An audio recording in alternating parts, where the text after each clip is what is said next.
Bonjour à tous. Donc je vais répondre à l'appel du Père François-Régis et du Père François qui est témoigné sur ma foi.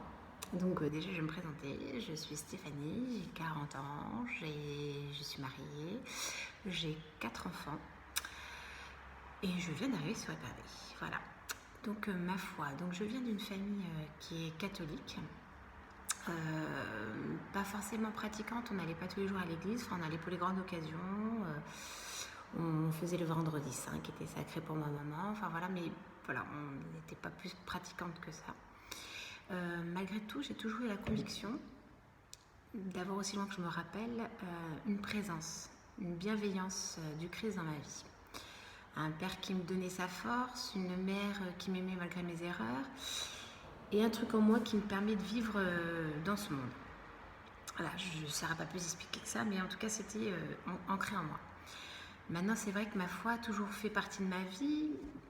Une vie d'ailleurs idyllique, hein, une fille, je suis fille de parents formidables, un mari avec un homme qui me supporte, puis qui est extra, des enfants mieux que j'aurais pu rêver, un emploi où je m'éclate. J'ai eu très longtemps un salon de beauté. Tout ça, j'étais heureuse. Voilà. Pourtant, il y avait quand même, il y a toujours eu un petit vide. Quelque chose que je comprenais pas, voilà, quelque chose qui me manquait dans ma vie. Puis un jour, j'ai rencontré un prêtre. Et là, ma curiosité a servi d'une arme pour le Seigneur, pour m'emmener vers lui.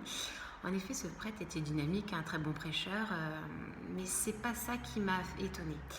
C'est pour moi qui était si bien entourée d'amour de mes parents, de la famille, tout ça qui est très important pour moi.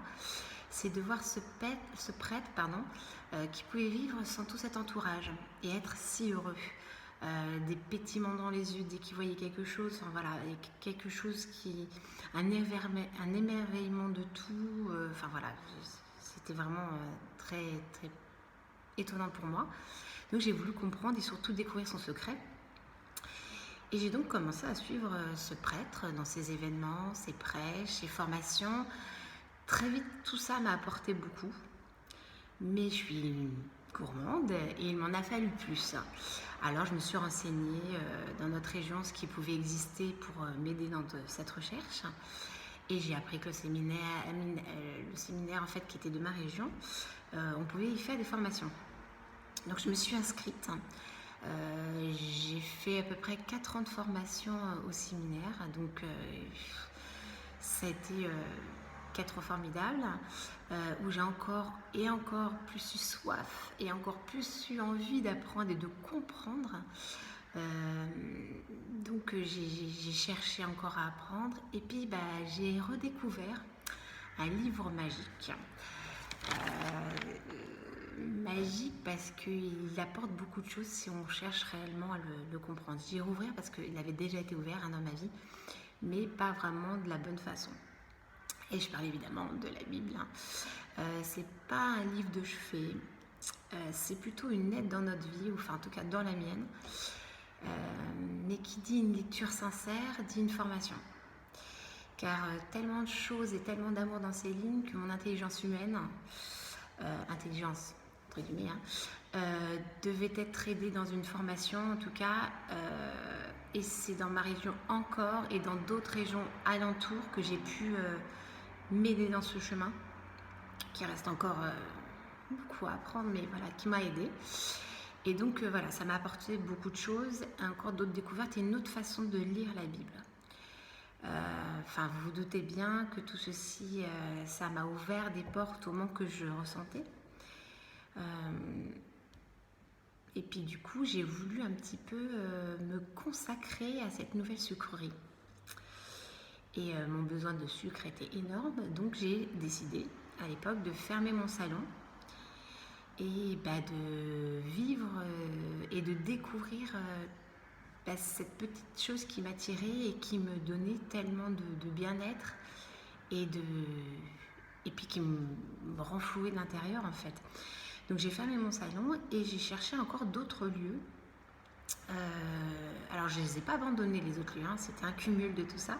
Donc vous vous doutez bien aussi pourquoi j'ai fermé le salon, c'est que je ne pouvais pas cumuler tout. Mais voilà, mon choix était vers le Christ plutôt qu'autre chose. Et du coup, à Noël, j'avais parlé souvent à mes parents de vouloir faire des retraites. Et donc à Noël, je ne sais plus quelle année, mes parents m'ont offert pour Noël une retraite silencieuse. Alors je suis très bavarde, j'aime parler. Silencieuse, ça m'a fait un peu peur, j'avoue.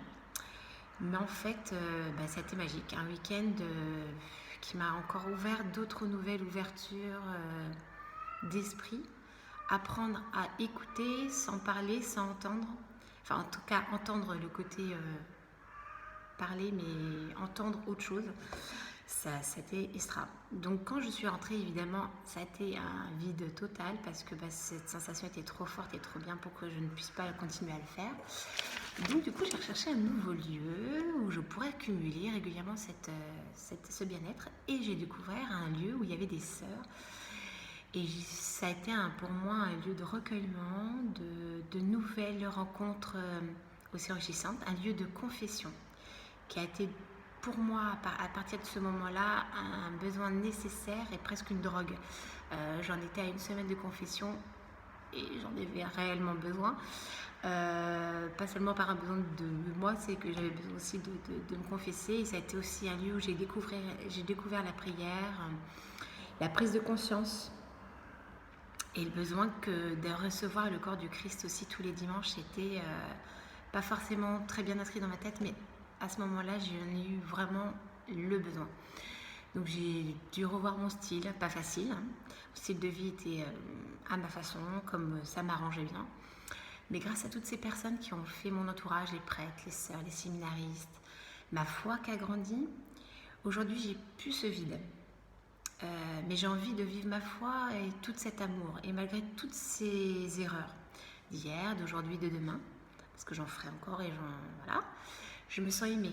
Et c'est ce vide qui est rempli que de richesses, qui fait sans cesse que je cumule, et toute la joie pour vivre dans le pas du Christ.